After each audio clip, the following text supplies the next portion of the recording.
monet yritykset ottaa kuvia ja videoita omista toimitiloistaan sillä tavalla, että paikat on kiilotettu ja puunattu ja näyttää siltä, että siellä ei ole koskaan töitä tehtykään, mutta ajattelin tämmöisen ihan lyhyen videon tehdä siitä, että miltä meillä oikeasti näyttää täällä näin.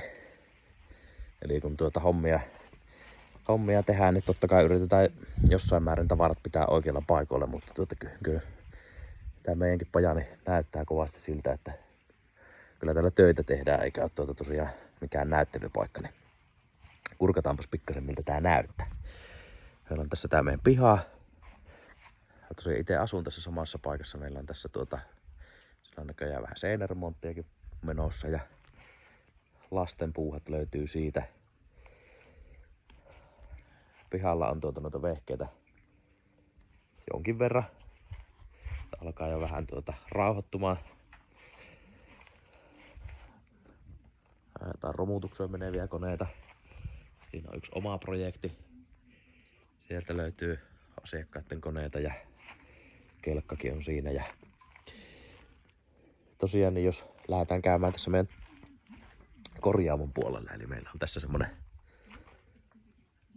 arviolta noin 200 neliöä tilaa. Osa on lämmintä tilaa ja osa on sitten kylmää tilaa. Ja täältä meillä löytyy sitä sun tätä. Siitä löytyy heti pyörävaraosaa ja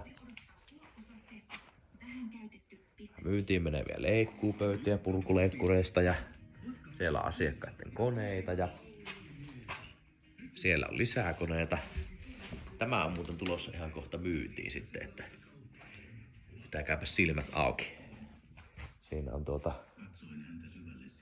Castelgardenin nelivetoleikkuri, etuleikkuri, linkkupöyä tai linkkuleikkuri etuleikkuupöydällä ja kunhan saadaan siihen loputkin osat kondikseen. Sieltä löytyy koneita ja siellä on vähän tarpeita ja vähän moottorikelkkaremonttiakin siinä kesken ja siellä on yksi asfalttileikkuri ja fillareita on huollossa ja sitten jos lähdetään käymään täällä, tuolla on tosiaan ylhäällä meillä, niin on sitten perinteinen naveta ylinen, missä on kans varaosa säilytystilaa ja sen sellaista.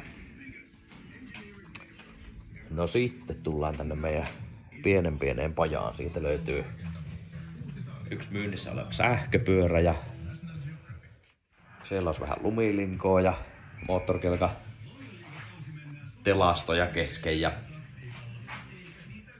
sahoja on siellä jonkin verran. Tarvikehyllyt. Meillä on tällä hetkellä varastojärjestelmän käyttöönotto kesken, niin sillä on täällä vähän tavarat sekaisin. Ja siellä on vähän tarviketta sitä sun tätä. Kaikilla on oma looginen paikkansa, mutta toisen silmään saattaa näyttää oikein kovalta se kamelskalta. Siellä on meillä kans vähän tarpeita. Ja siinä olisi yksi käytetty Ekkon saha. Noin 3 tuntia käytetty. Se oli lainasahana meillä, että jos jotakuta kiinnostaa, niin lähtee järkemään hintaan kyllä siitä. Oikein hyvä mökkisaha. Sitten on meidän pyöräkorjauspiste. Siinä on tarpeita. Pyörät meillä korjaillaan tosiaan tässä. Ja tietenkin juomapuoli täytyy olla kunnossa. Täällä on tää meidän toimisto. Siinä on tosiaan, kun on varastosysteemit kesken, niin tavarat on lattialla levällään kaikki vielä. Myyvälässä on kyllä jonkin verran tarviketta ja kaikkea semmoista pyöräpuolen juttuja lähinnä on siinä. Ja täältä löytyypä sitten siinä on vähän sahatarviketta ja polttoaineita, öljyjä, trimmerisiimoja, raivaussahanteriä, teräketjuja, laippoja. Eli kaikenlaista löytyy aika hyvin.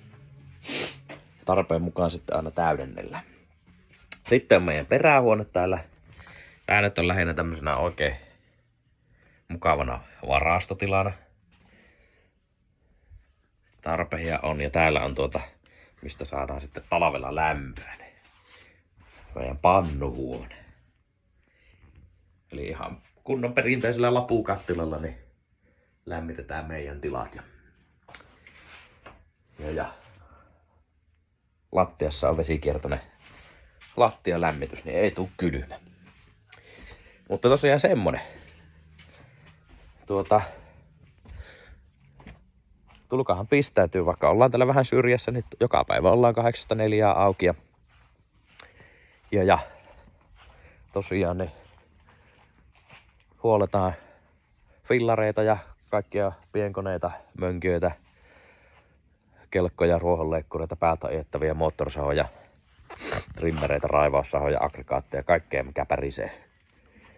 Niin tosiaan alkaa hyvin olemaan aikaa. Nyt on niinku sesonkin aika kääntynyt pikkuhiljaa loppua kohti. Ja ei voi sanoa, että talveksi hiljennytään, mutta väkisinkin tällä alalla niin talvet on pikkasen hiljaisempia. Että nyt on oikein hyvä aika, jos on jotain semmoista projektia esimerkiksi näissä puutarhakoneissa, niin talven aikaan sitten laitella vaikka kondikseen niitä. Mutta semmoista. Eihän tässä ihmeitä, niin kiitoksia vaan ja palailla.